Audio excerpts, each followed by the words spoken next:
Hey, everybody, welcome back to the Grow Your Tutoring podcast. Today, we are going to be talking about what it takes to grow a successful tutoring business. So, it's quite a big one today.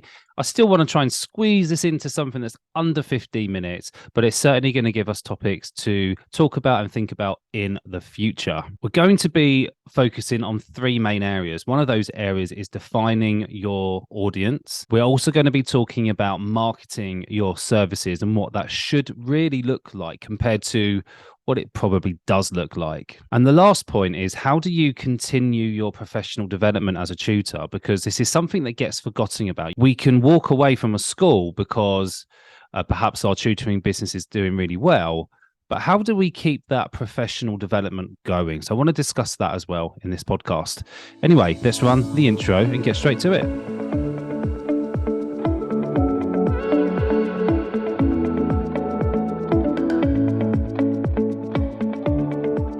Before we start looking at our target audience, I think we really need to define what success looks like. So when I put that out there about having a successful tutoring business, I think this can look very different compared to if we started comparing this to different tutoring businesses. Like, for example, like my tutoring business is 5 years old, whereas if I compared mine to a tutoring business or a successful tutoring business that was 10 years old, I might feel a little bit inadequate. And so I need to be really careful that I keep my defined idea of success related to me and where I want to be, rather than using comparison. Comparison really does take away the joy out of things. So I want to try and put that to one side. All that said, what I'm going to be really sharing today is how I do things, and then you can decide whether that works for you. So in a way, there is a little bit of comparison there, but more about systems and functions that you can be putting into your life to make a big difference to your business. So not so much really a comparison about where you're at with your business in terms of income or systems, but this is things that could help you create a successful business. Defining success for me is usually done on a daily basis. So, for example, I might write down things that I need to get done today. And success is whether I've managed to get through those jobs or not. And so success can be something really small and tangible on a daily basis. On the flip side of that, I usually set myself a business target that I'd like to improve within 12 months. So, for example, if I look at how many children I worked with last year, which was 24, I wanted to try and reach and support 40 children this year. And so there was a jump.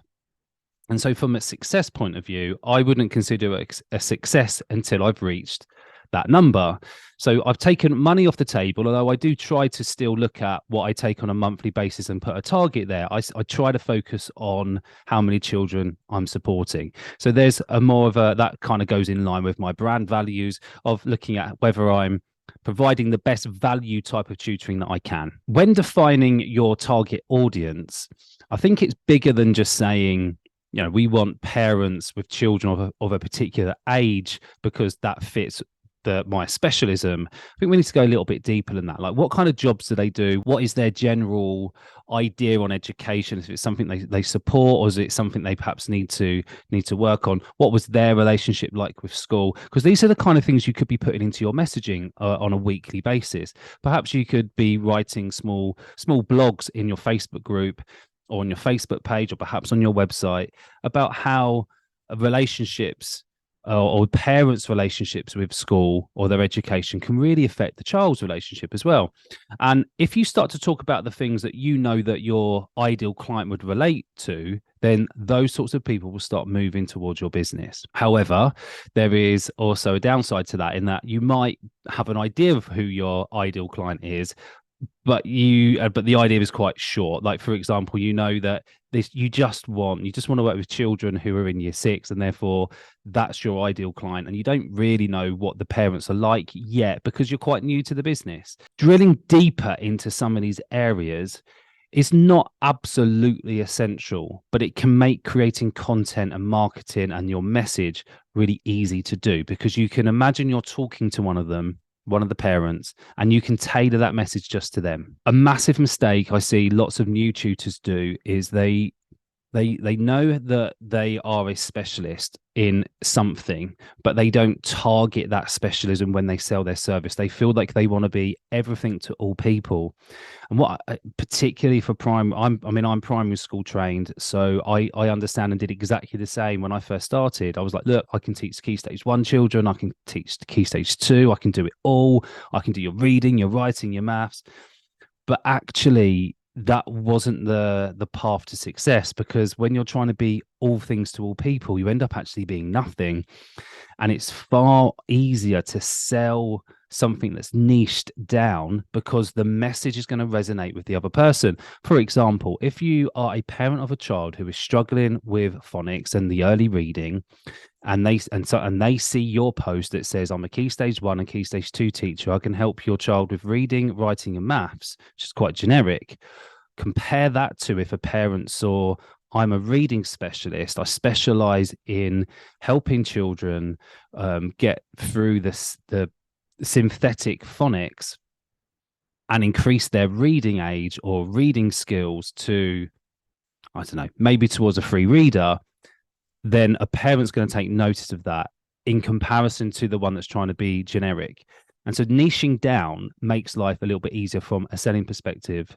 On the other side of that, GCSE tutors kind of have this made because they're already subject specialists. So they always had that advantage of saying, I'm a maths teacher or I'm a science teacher, and it niches down and it will resonate with a parent of a child who's looking for that sort of support. So primary, you need to work a little bit differently. You need to think about what you like to teach. You can define your success based on your ideal client. Who is it that you really want to work with? But you can also start to use that into your marketing message, which brings me into the second point, which is marketing strategy. Your marketing strategy is really about taking your customer from point A, them knowing about you, to point C, them buying from you. How do we connect the dots in between for our potential customers? Because this is what they need. What we need to do is have potential clients find out about us, and we need them to come into what I call the tutoring world, or your tutoring world, your tutoring space. And you need to keep them there long enough that they get to know you and like you and buy from you. And we do that by connecting them to different pieces of content or different pages in your Facebook page or your social media, maybe your web page if you've got one.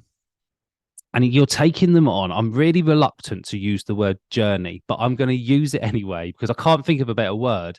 But you're taking them from point A, where they find out about you, and then where are they going to go next? What's the next logical step? Because it's not to buy from you straight away. If they've just heard from you, it's unlikely they're going to go, I'll click the buy now button.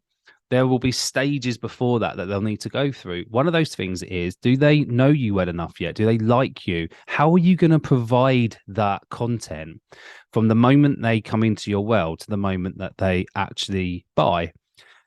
Being visible is one. Making sure you put a variety of content out there, like lives or pre-recorded videos, or maybe even something like this, maybe a monthly podcast or webinars or something where they can come and connect with you and ask you questions and you can respond, so they can get to know you a little bit. And what you're doing is you're connecting the dots for them along the way. And you want them to move as quickly as possible from finding out about you to buying from you. That's the role of all businesses. How many people can we reach? How quickly can we turn these potential clients into customers?